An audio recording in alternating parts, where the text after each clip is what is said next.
오늘 우리가 돌아볼 말씀은 신약성경 71페이지 마가복음 10장, 신약성경 71페이지 마가복음 10장 35절에서 45절입니다.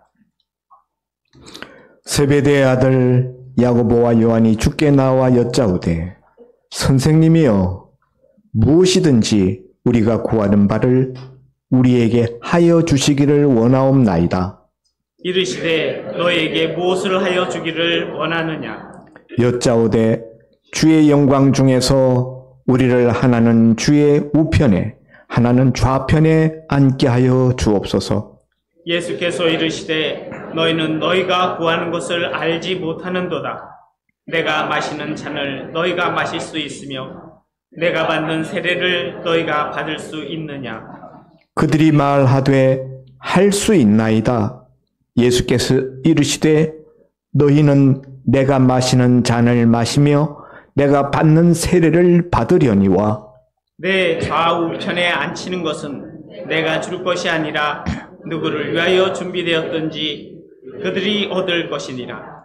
열 제자가 듣고 야고보와 요한에 대하여 화를 내거늘 예수께서 불러다가 이르시되 이방인의 집권자들이 그들을 임의로 주관하고 그 고관들이 그들에게 권세를 부리는 줄을 너희가 알거니와 너희 중에는 그렇지 않을지니 너희 중에 누구든지 크고자 하는 자는 너희를 섬기는 자가 되고 너희 중에 누구든지 으뜸이 되고자 하는 자는 모든 사람의 종이 되어야 하리라. 다 같이 인자가 온 것은 섬김을 받으려 함이 아니라 도리어 섬기려 하고 자기 목숨을 많은 사람의 대속물로 주려 함이니라. 아멘.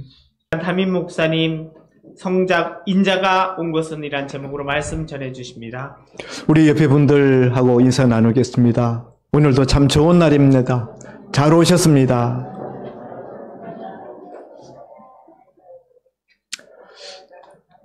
오늘 아침에 교회 나오기 전에 나올 채비를 하면서 집사람에게 이렇게 이야기했습니다. 오늘은 성탄절 설교를 할 거야. 그랬더니 집사람이 다 아는 이야기겠네. 성탄절 설교를 얼마나 많이 들었습니까? 수십 번 들었으니까. 그런데 여러분, 성탄절 설교라고 해서 동방박사 이야기, 헤롯 왕 나오는 이야기, 별 이야기, 그런 것만 성탄절 이야기가 아니에요. 성탄절은 어떤 날이죠? 예수님이 이 땅에 오신, 속된 말로 예수님 생일이잖아요. 세상에 태어난 모든 사람들이 생일이 있습니다만 자기가 왜 태어났는지 태어나기 전부터 이 사람의 인생을 어떻게 규정하여서 너는 인생을 어떻게 살아가라 이렇게 운명 지워져 있는 그런 인생이란 아무도 없습니다. 우리는 주체적인 그런 독립된 인격체로 신에게서부터 인생이라는 한 생애를 부여받아서 어떻게 살아가는 것은 그 사람 개개인이 개척하게끔 돼 있어요. 그런데 예수님의 인생은 이 땅에 오시기 전부터 하나님이 그가 어떻게 이 세상에 살아가야 될 것을 생애의 어떤 목적과 목표를 이미 주셨다는 거예요. 우리 중에 그런 인생은 아무도 없습니다. 나 뱃속에 있을 때부터 신이 넌 이렇게 살아야 돼. 너 평생의 과업은 이것을 이루어내는 것이야. 이렇게 규정 지어준 인생은 아무도 없다. 그런 점에 있어서 예수님의 인생은 우리의 인생과 많이 다르다 하는 것을 우리가 알 필요가 있습니다. 오늘 설교의 제목 인자가 온 것은 인자가 무슨 뜻이죠? 한문으로 사람 인자, 아들 자자예요. 사람의 아들이라는 것입니다. 인자라는 이 표현은 다니엘서에 나오는 표현으로서 예수님이 자기를 가리켜 지칭할 때 쓰셨던 인칭 대명사처럼 쓰신 단어예요. 물론 예수님이 사람의 아들, 요셉과 마리아의 아들로 이 땅에 태어나셨습니다. 그러나 예수님이 인자라는 표현을 자기에 대하여서 적용시킬 때는 사람으로 오신 메시아를 지칭할 때 인자라는 표현을 쓰셨어요. 예수님 자기를 가리키는 표현이다.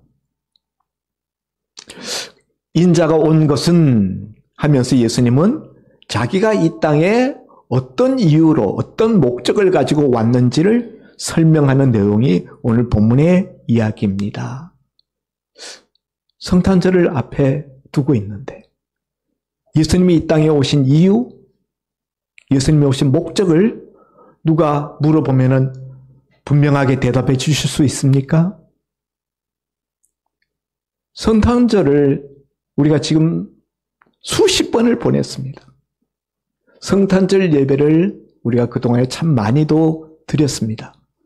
그런데 누군가가 믿지 않는 분이 와서 예수님이 이 땅에 오실 때 무슨 목적을 가지고 오셨다는데 무슨 목적을 가지고 오셨습니까? 어떻게 사는 것이 그분의 삶으로 하나님이 미리 지정하신 삶이기에 그 삶의 목표를 이루기 위해 이 땅에 오신 그 삶의 내용은 과연 무엇입니까? 물으신다면 무엇이라고 대답하시겠습니까? 오늘 본문의 이야기는 예수님이 변화산상에서 변화된 자신의 몸을 제자들에게 보이시고 예루살렘을 향하여 십자가를 지시기 위하여서 예루살렘을 향하여 가시던 그 노정에 되어진 이야기입니다. 예수님은 가이사라 빌립보에서 처음으로 시몬 베드로의 신앙 고백을 들으시고 예수님의 순환 당하실 것과 죽으실 것과 부활하실 것에 대해서 처음으로 언급하셨어요. 그리고 갈릴리 지역에서 두 번째로 자신이 죽으실 것과 그리고 부활하실 것을 3일 만에 부활하실 것을 두 번째로 말씀하셨어요. 그리고 우리가 읽은 이 본문 바로 앞에 예루살렘을 향하여 올라가는 그 길 도중에 그 노상에서 예수님은 세 번째로 예루살렘에 올라가서 인자가 죽으실 것과 사흘 만에 부활하실 것을 세 번째로 말씀하셨습니다. 그리고 난 바로 직후에 오늘 본문에 이 사건이 일어나게 됩니다. 사건의 주인공은 야고보와 요한이에요. 예수님의 수제자 3인방 그러면 베드로, 야고보, 요한 이렇게 이야기를 하는데 야고보와 요한은 형제지간입니다. 그런데 이 두 형제 야고보와 요한이 예수님 앞에 나와서 이렇게 요청하는 겁니다. 35절에 선생님이여 무엇이든지 우리가 구하는 바를 우리에게 하여 주시기를 원하옵나이다. 주님, 저희가 주님께 구하고 싶은 것이 있는데 저희가 그 무엇을 구하시든지 주님 꼭 들어주셨으면 좋겠습니다. 이 요구 자체가 굉장히 당돌하고 뭐든지 다 들어달라는 거예요. 자기들이 구하는 거는. 예. 어떤 의미에서 그만큼 간절하다는 것이기도 합니다. 이런 표현이. 그래서 예수님이 그래 너에게 뭘 해주면 좋겠느냐 이렇게 물으시니 두 제자가 대답하기를 주의 영광 중에서 우리를 하나는 주의 우편에 하나는 주의 좌편에 앉게 하여 주옵소서 이렇게 예수님께 대답합니다. 여러분 이 제자들이 도대체 무엇을 구하는 것입니까? 주의 영광 중에 주의 좌편과 우편에 앉게 해달라는 겁니다. 주의 영광 중에라는 건 무슨 뜻이죠? 지금 이 제자들은 예수님이 예루살렘에 올라가시는 이 걸음이 예루살렘에 들어가서 이스라엘 나라를 독립시키고 로마의 압제로부터 로마의 식민 통치로부터 이스라엘 나라를 회복시키고 이스라엘 나라의 왕으로 예수님이 이제 임하실 것을 왕으로 등극하실 것을 기대하고 있는 거예요. 그런 믿음으로 지난 2년여 세월 동안 예수님을 따라왔던 것입니다. 이 왕이 되실 분이다. 그래서 열심히 따라다니면은 나중에 한 자리, 한 장관 자리 꿰찰 수 있겠다. 다들 그런 마음으로 예수님을 따라왔어요. 특별히 예수님 좌우편에 앉게 해달라는 말은 영의정 자리와 좌의정 자리에 앉게 해달라라는 이야기나 마찬가지인 것입니다. 예수님의 우편이라는 것은 예수님과 가장 가깝게 예수님의 가장 강력한 그런 힘을 행사할 수 있는 자리. 좌편은 바로 그 다음 자리. 바로 그들이 원했던 것은 바로 예수님 좌우편의 좌의정, 영의정 자리를 노렸던 것이다 하는 것이죠. 그런데 이런 제자들의 야고보와 요한의 요청을 들으신 예수님이 뭐라고 이야기하십니까? 38절에 너희는 너희가 구하는 것을 알지 못하는도다. 내가 마시는 잔을 너희가 마실 수 있으며 내가 받는 세례를 너희가 받을 수 있느냐? 이렇게 예수님이 반문하십니다. 너희는 너희가 구하는 것을 알지 못한다. 예수님이 너희는 알지 못하는도다. 예수님의 이 말씀은 약간 탄식이 들어있는 그런 느낌이에요. 너희는 너희 자신이 구하는 것을 알지 못하는도다. 왜 예수님이 이렇게 말씀하실까요? 예수님의 좌우편에 앉는다는 것이 무엇을 의미하는지를 이 제자들은 아직 온전히 깨닫지 못하고 있기 때문이다 하는 것이죠. 그러면서 너희가 나의 마실 잔을 마실 수 있으며 나의 받는 세례를 받을 수 있겠느냐. 예수님의 마시는 잔은 뭐고 예수님이 받는 세례는 무엇이길래 제자들에게 너희가 그거 할 수 있겠느냐라고 물으실까요? 예수님의 잔은 뭐죠? 십자가 지시기 전날 밤 겟세마네 동산에서 아버지여 할 수 있거든 이 잔을 내게서 옮겨 주옵소서. 그러나 내 원대로 마옵시고 아버지의 원대로 되기를 원하나이다. 할 때 예수님이 이 잔이라고 말한 그 잔은 무슨 잔이에요? 십자가의 피의 잔입니다. 십자가 죽음의 잔이에요. 십자가의 고난의 잔입니다.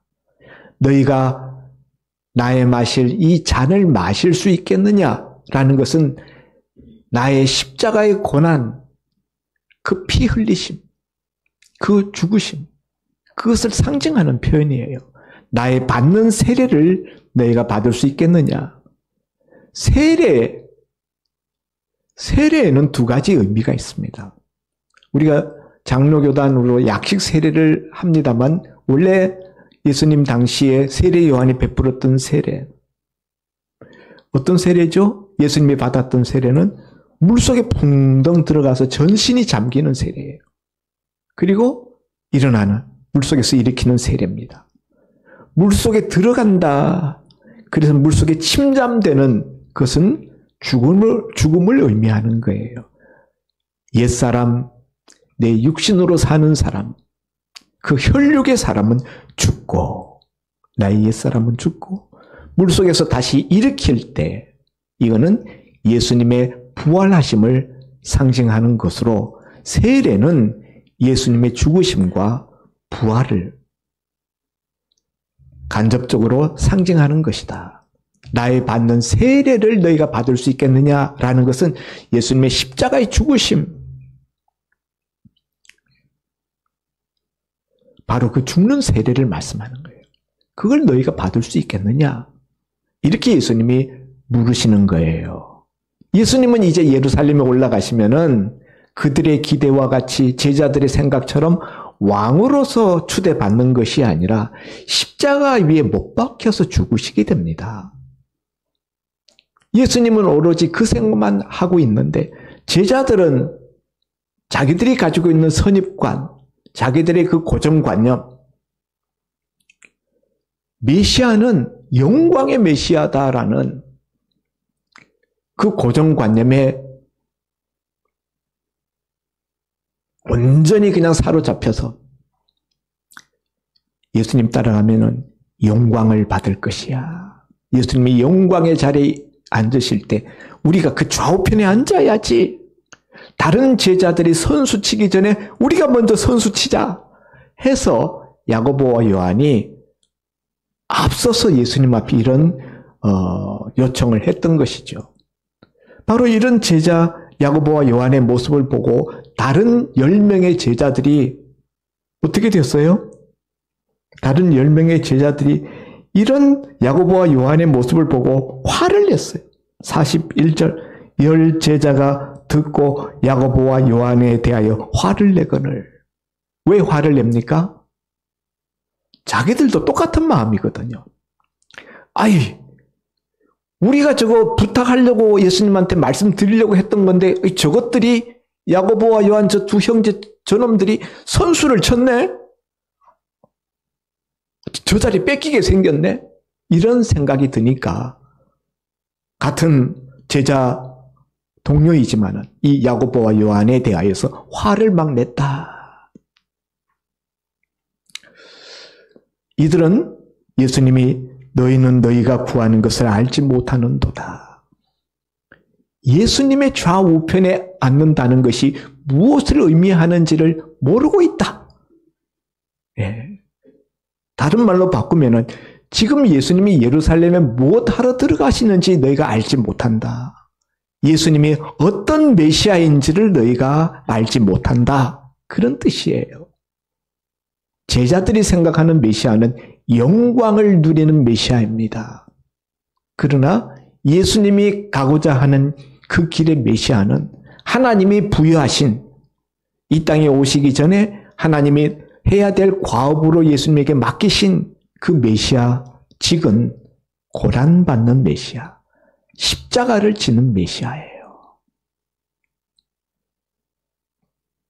그래서 너희가 오해하였다. 예수님께서 그렇게 이야기하는 것입니다. 두 번째로 예수님 좌우편에 앉는 것은 아무나 막 좌우편에 앉을 수 있는 것이 아니라 적임자, 자격자에게 그와 같은 자리에 앉게 되는 일이 일어난다. 이렇게 예수님이 말씀하셔요. 40절 내 좌우편에 앉는 것은 내가 줄 것이 아니라 누구를 위하여 준비되었든지 그들이 얻을 것이니라. 한마디로 줄이면은 예수님 좌우편에 앉게 되는 것은 준비된 자가 받는다는 거예요. 예수님의 좌우편의 자리에 앉도록 준비된 자격자, 적격자가 앉게 된다. 내가 주는 것이 아니다. 예수님 좌우편 자리지만은 예수님이 좌우편 자리를 나눠주는 것이 아니라는 거예요. 그럼 누가 줍니까? 누가 줍니까?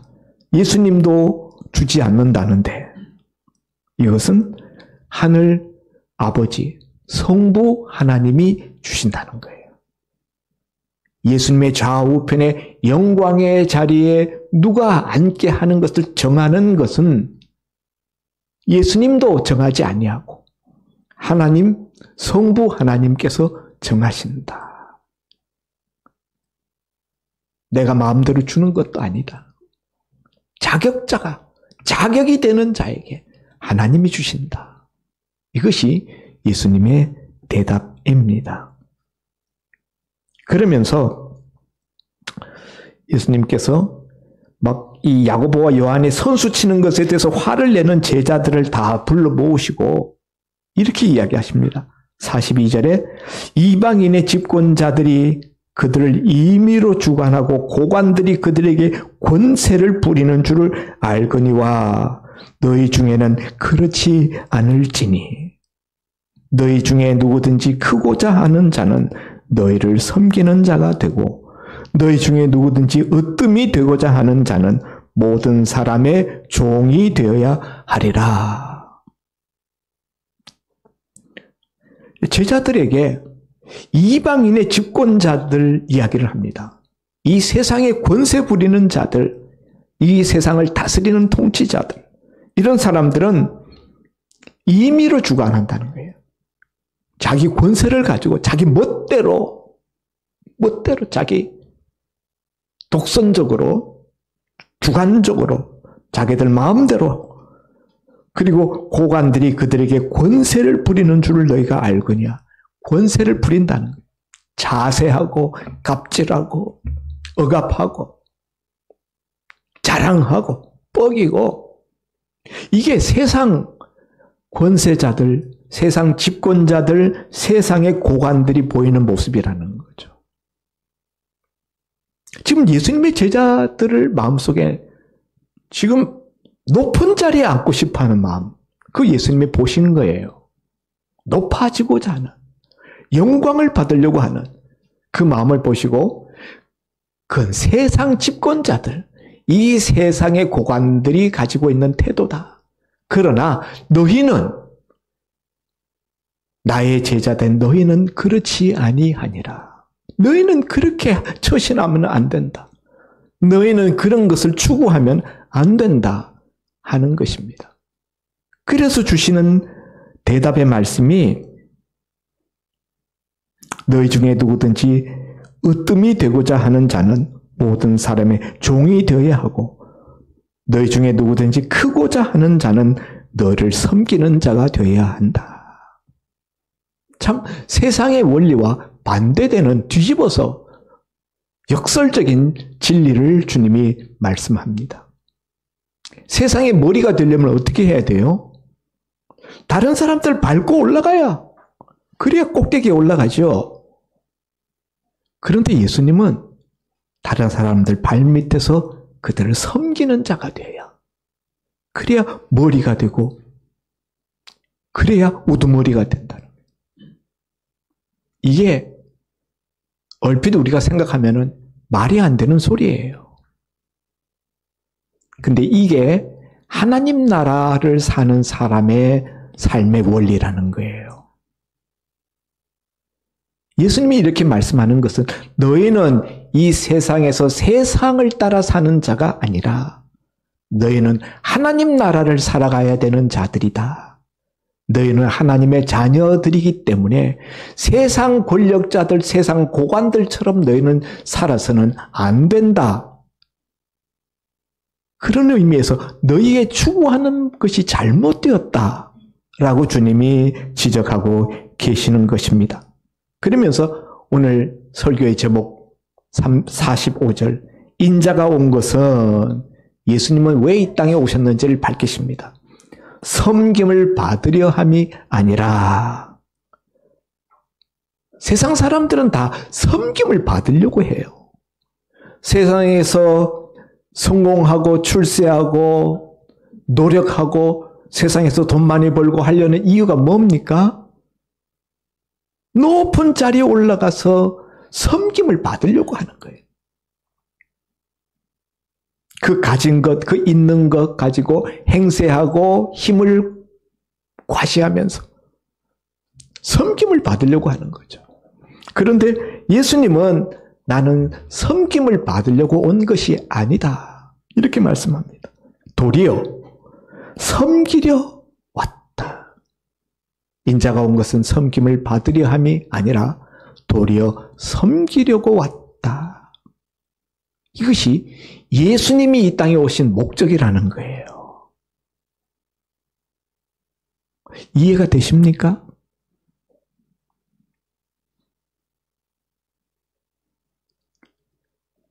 하나님 나라의 왕이신 성자 하나님이 인간의 몸을 입으시고 이 세상 사람들 틈바구니 속에 어린 아기로 오셨어요. 그것이 성탄절입니다. 그런데 그 성탄, 이렇게 이 세상에 태어나신 목적이 있는데 그것은 사람들을 섬기려고 왔다는 거예요.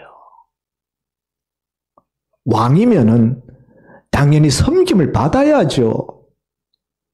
예수님은 그냥 왕인 것이 아니라 창조주이십니다. 이 세상 만물을 창조하신 분이시고 우리는 그분 앞에 피조물일 뿐입니다. 마땅히 섬김을 받아야죠. 그런데 예수님은 자신이 이 땅에 온 목적을 섬기려고 왔다는 거예요. 이 얼마나 기가 막힌 이야기인지 모릅니다.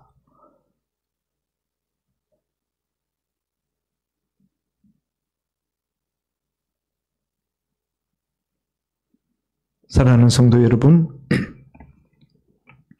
힘 있고 권세가 있고 능력이 있고 모든 것을 가지고 있는데 그럼에도 불구하고 섬김을 받으려는 것이 아니라 그럼에도 불구하고 섬기는 자들을 혹시 보셨습니까? 다 있어요. 여러분 다 보셨어요. 잘 생각이 안 납니까? 여러분의 아버지, 어머니, 여러분이 태어날 때 갓난 애기던 여러분과 비교하면은 그 힘과 능력과 지혜와 그 가진 것과 모든 것이 갓난 아기로 출생한 그 갓난 아기와는 비교할 수 없이 많은 것을 가지고 엄청난 힘을 가지고 있는 능력자들입니다. 갓난 아기에 비하면은. 그럼에도 불구하고 그 갓난 아기가 집안에 태어나면은 그 아버지와 어머니와 그 온 집안 형제들이 다 그 갓난 아기를 중심으로 그 아기를 섬기면서 가정을 운영해 갑니다. 그래서 여러분, 가정은 하나님 나라의 모형이에요. 하나님이 이 땅에 최초로 만드신 기관이 가정입니다. 교회를 먼저 만드시지 않았어요. 하나님은 에덴 동산에 아담 하와를 짝지어 주셔서 맨 먼저 가정을 건설하셨어요. 에덴 동산 그 낙원다우려면은 가정이 필요했어요. 아담이 혼자 있는 것을 독처하는 것을 보고 하나님이 좋지 않게 여겼다. 그래서 가정을 만들어 놓으시고 비로소 사람이 행복해질 것이에요. 여러분, 예수님이 이 땅에 오신 것은 섬기려고 오셨다. 그 섬김의 샘플이 바로 가정이고 가정이 이 세상에서 가장 가치 있다라고 세상 사람들도 이야기를 해요. 일생을 자기의 생명을 바칠 어떤 가치가 있다면 그것은 가정이고 가족이다. 그렇게들 이야기합니다. 그렇기 때문에 가정이 가장 행복한 구성 요소가 되는 겁니다. 힘 있는 자들이, 능력 있는 자들이 섬김의 자리에 앉기 때문에, 섬김의 자리에 서기 때문에. 성탄절은 뭐 해야 되는 날일까요? 예? 성탄절은 예수님을 닮아 섬김에 나서야 될 그런 계절입니다. 예? 성탄절 캐롤 듣고 성탄절 무슨 축제하고 파티하고 그런 날이 아니에요. 성탄절은 예수님이 이 땅에 우리를 섬기기 위해서 오신 그 예수님의 그 마음을 본받아서 우리도 예수님처럼 사람들을 섬기려고 나서야 되는 그 마음과 결심을 새롭게 하는 바로 그런 날이 성탄절이 되어야 된다는 사실입니다.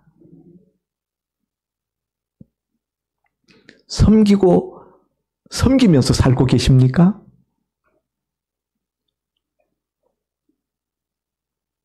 어떻게 생각하셔요? 나는 섬기면서 살고 있다라고 믿습니까? 관념으로만 그런 거 아니에요? 현실적으로 여러분의 손과 발이 섬김의 어떤 모습을 보여주고 있습니까? 많은 사람들이 자기가 섬긴다고 생각해요. 그런데 다른 사람들은 옆에서 보면은 그 사람 섬길 줄 모른다고 그럽니다. 내 관점이 아니에요. 예수님의 관점, 주변 사람들의 관점. 우리가 예수님을 따른다고, 우리 예수님 분명히 따르는 거 맞아요. 예수님을 따르는 것은 확실한 사실입니다. 그러나 우리도 제자들처럼 오해하면서 예수님을 따르는 그런 일은 없는지 우리 자신을 돌아봐야 합니다. 어떤 목적으로 어떤 기대를 가지고 예수님을 따릅니까? 섬김을 받으려고 하는 그런 마음, 그런 기대를 가지고 예수님 따르지는 않습니까? 예수 잘 믿으면은 이 세상에서 잘 먹고 잘 살게 해준다더라. 예수 믿으면 축복받고 이 땅에서 남들보다 떵떵거리면서 사는 줄 알고 바로 그런 기대와 그런 목적을 가지고 예수님을 따라 다니고 있지는 않습니까? 그게 바로 제자들의 모습이에요. 그런 제자들의 모습을 보고 예수님이 너희가 오해하였다. 너희가 착각하였다.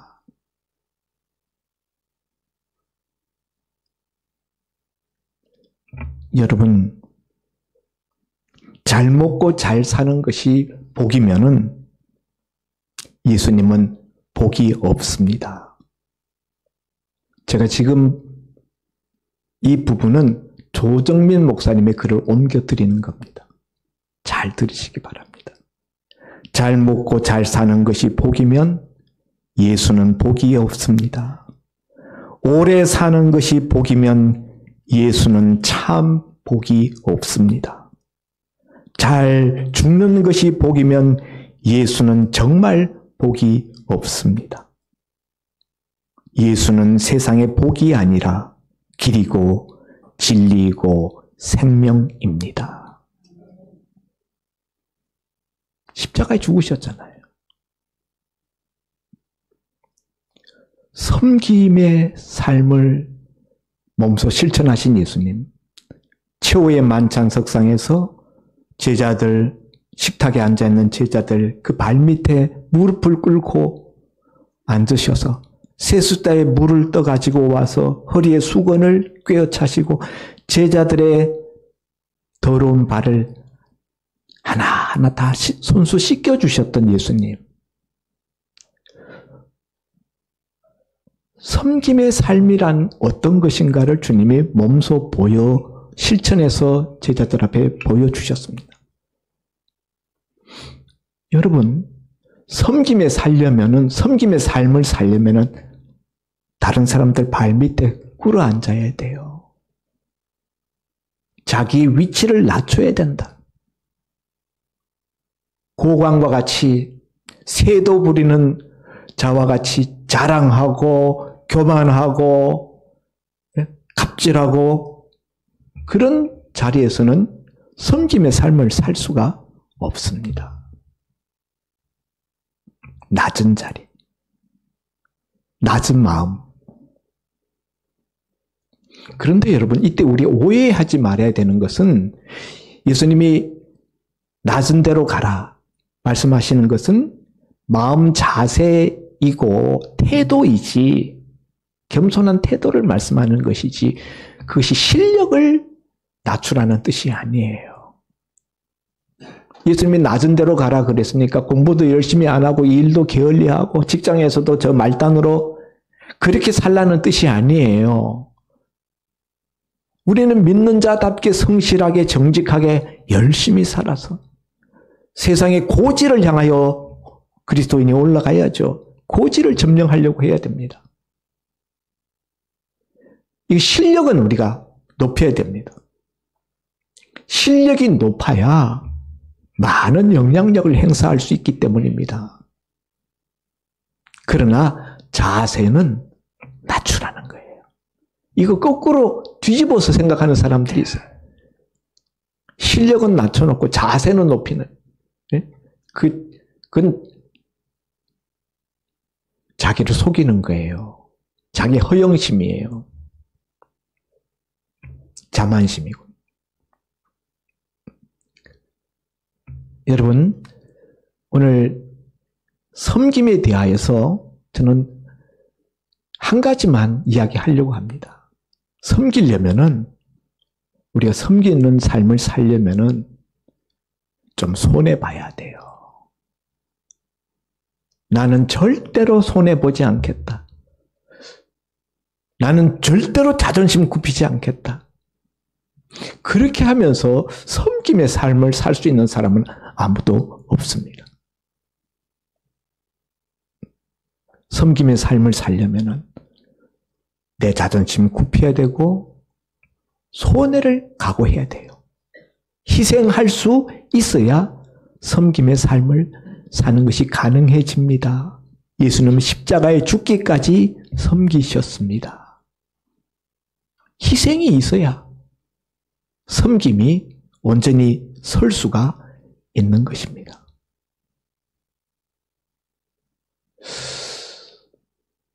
제가 이런 설교 얼마나 많이 했는지 몰라요. 20년 넘게 제가 목회를 했는데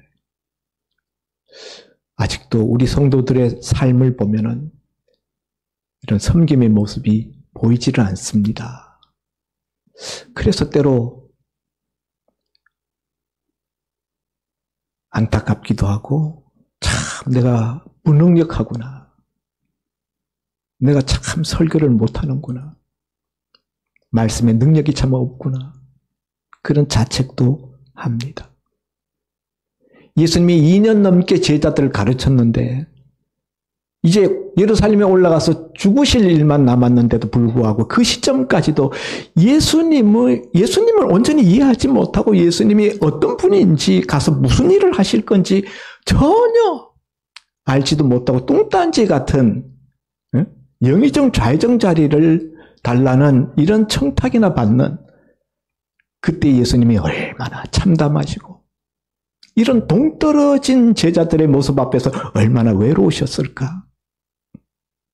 저는 가끔 외롭습니다.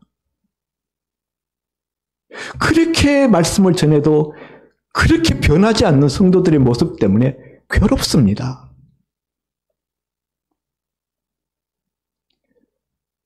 예수 믿는 사람은 최소한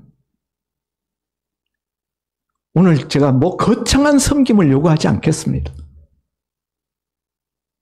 최소한 우리가 좀 남에게 후덕합시다. 세상 사람들이 예수님을 싫어하지 않습니다. 예수 믿는 사람들을 싫어합니다. 왜요? 너무 이기적이고 너무 자기만 알고 너무 욕심적이니까. 예수님 미워하지 않아요. 싫어하지 않아요. 예수 안 믿는 사람도 교회를 싫어할 뿐입니다. 왜요? 교회가 예수님답지 않기 때문에. 이번 성탄절에 제발 좀 우리 마음의 문을 넓혀서 후덕해지는 연습을 한번 해보십시다. 예? 아멘입니까? 좁디 좁은 그런 마음을 가지고 우리 예수님 따라갈 수 없어요. 예수님 제자라고 할 수 없습니다. 성탄절 우리를 섬기기 위해서 하늘 영광의 보좌를 버리시고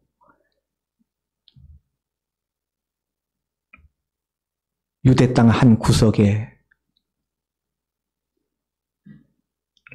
베들레헴 마구간에 태어나신 예수님.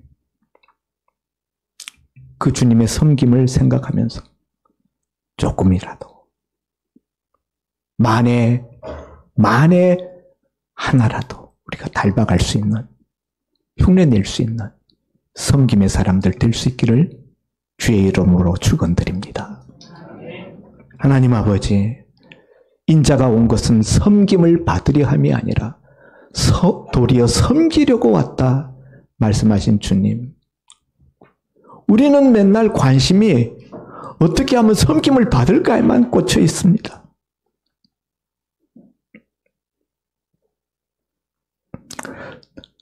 더 높아진다고 성숙해지는 것이 아니라 성숙은 높아지는 데 있지 않고 더 깊어지는 데 있는 줄 압니다.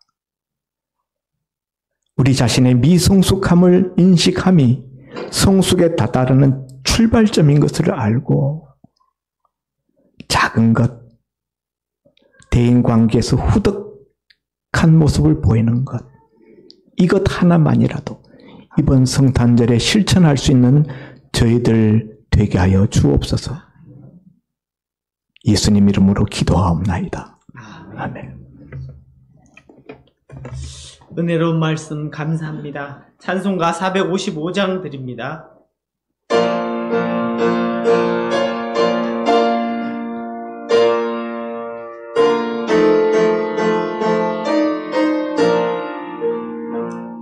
주님의 마음을 본받는 자, 그 맘에 평강이 찾아오는 험악한 세상을 이길 힘이 하늘로부터 임함이로다. 주님의 마음 본받아 살면서 그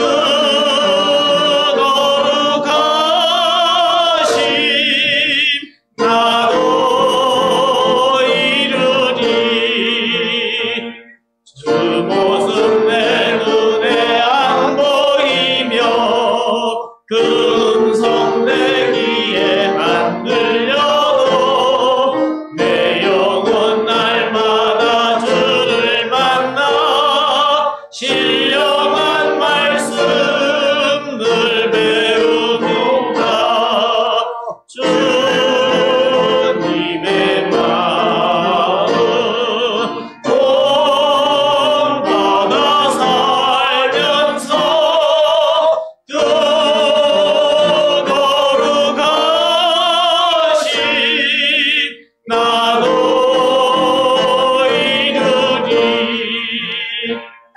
가는 길 거칠고 험하여도 내 맘에 불평이 없어지군. 십자가 고난을 이겨내신 주님의 마음 본받음이라. 주님의 마음 본받아 살면서 그 거룩하심 나도 이루리. 주 예수 세상에 다시 오실 그날엔 무성도 변화하여 주님의 빛나는 그 형상을 다 함께 보며 주 찬양하리. 주님의 마음 본받아 살면서 그 거룩하심 나도 이루리. 드린 헌금을 위해서 목사님 기도하십니다. 너희가 오해하였도다. 내가 온 것은 섬김을 받으려 함이 아니요 도리어 섬기려 하고 자기 목숨을 많은 사람들의 대속물로 주려 함이니라 말씀하신 주님, 오늘 주님이 이 땅에 오신 성탄을 맞이하여 주님이 왜 오셨는지 우리가 분명히 듣고 깨달았습니다. 깨달은 말씀대로 우리도 그렇게 주님을 닮은 삶을 살 수 있도록 도와주옵소서. 이 시간도 우리에게 면면히 베풀어 주신 은혜들을 기억하고 빈손으로 나오지 아니하고 예물을 준비하여 드린 손길들 있사오니 주님 기억하여 주시고 저들의 영혼이 먼저 잘 되게 하시고 그 영혼이 잘됨 같이 범사에도 잘 되고 육신에도 강건함을 허락하여 주옵시사. 그 손으로 무슨 일을 도모할 때 주의 형통케 하시는 주의 오른손이 함께하게 하여 주옵소서. 형편상 드리지 못한 손길들도 있사오니 주님 저들도 기억하시고 같은 은혜를 주셔서 저들도 남은 생애를 통하여서 더 힘있게 주님을 섬길 수 있도록 축복하여 주옵소서. 감사드리며 예수님 이름으로 기도하옵나이다. 아멘. 아멘. 오늘도 귀한 예배에 같이 참석하여 주신 여러분을 진정으로 환영합니다. 교회 소식입니다. 우리 교회 새 교패가 나왔습니다. 1층 현관 앞에 있으니까 가실 때 한 가정당 꼭 가져가셔서 가정집 정문에 꼭 부착해 주시기 바랍니다. 금년 주보에 우리 깨달은 것과 적용할 것 작성하는 그 부분이 있는데요. 뒤편에 그거 작성해서 여러분 앞에 이렇게 제출해 달라고, 오늘까지 제출해 달라고 부탁드렸는데 되신 분들은 제출해 주시고 혹시 좀 부족하신 분도 작성하셔서 다음 주에라도 꼭 제출해 주시면 감사하겠습니다. 다음 주는 안 됩니다. 성탄절 시상합니다. 네. 성탄절까지. 이 성탄절까지 제출하시면 감사하겠습니다.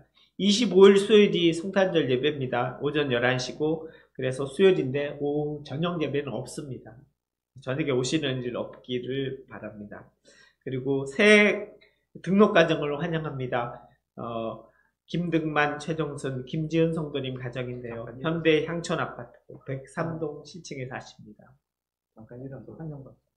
잠깐 일어나 주실 수 있는. 박수로. 감사합니다. 박수로 환영합니다.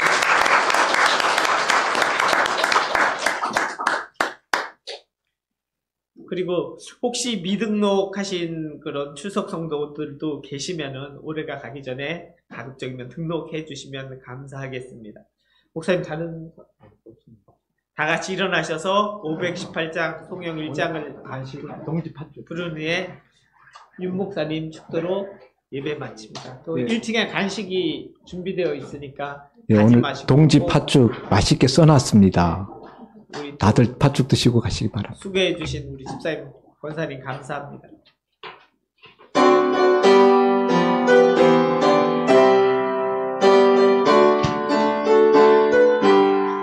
기쁜 소리 들리니 예수 구원하신다. 만민에게 전하라. 예수 원하신다.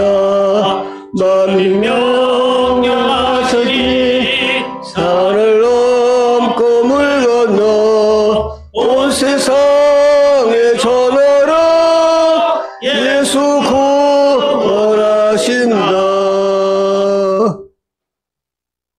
말씀이 육신이 내 이 땅에 오셔서 십자가에 달려 죽으시고 장사되셨다가 살만에 부활하시고 하늘로 승천하셨다가 다시 오실 우리 주 예수 그리스도의 은혜와 하나밖에 없는 독생자 예수님을 아낌없이 주시기까지 하신 우리 하나님 아버지의 무한하신 사랑하심과 성령님의 대주 교통 충만 역사 인도하심이 오늘도 주님 전에 찾아나오셔서 함께 예배를 드리시면서 담임 목사님이 전해주시는 하나님의 말씀을 전해 듣고 참으로 인자가 오신 그 목적은 참으로 자신의 목숨까지 내어주기까지 하신 섬김의 삶을 보여주신 주님을 따라 오직 우리도 주님을 믿고 따른 자로서 주님의 진정한 제자로서 자기 십자가를 지고 끝까지 주님을 따르며 이웃을 사랑하고 섬기며 참으로 교회를 섬기며 참으로 하나님께 늘 영광 돌려드리며 살기를 원하는 은하소망교회와 모든 사랑하는 성도님들과 그 가정과 자녀들과 직장과 사업과 하시는 일도회와 자자손손 위에 이제로부터 영원까지 함께 있을지어다. 아멘.